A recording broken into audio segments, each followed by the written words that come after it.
তো দেখছেন এই পিকআপের পাশেই থাকে আপনাদের হেডলাইটের সুইচ। তো এই হেডলাইটের সুইচটি দেখছেন,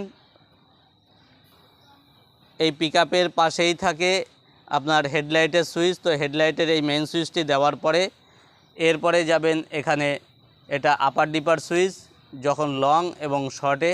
তো এটা আপার ডিপার সুইচ, আলো সামনে এবং পেছনে যেটা থাকে এটাকে বলা হয় আপার ডিপার।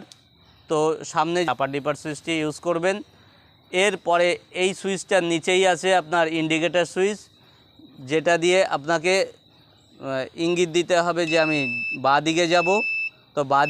তো যখন বাঁ দিকে আপনারা যাবেন তখন বাঁ দিকে দেবেন, এই সুইচটি বাঁ দিকে দিলে তখন বাঁ দিকে যাবেন, এবং বন্ধ করতে গেলে মাঝখানে দেবেন। এরপরে আপনি ডান দিকে যেতে গেলে ডান দিকে দেবেন। এটা গেল ইন্ডিকেটর।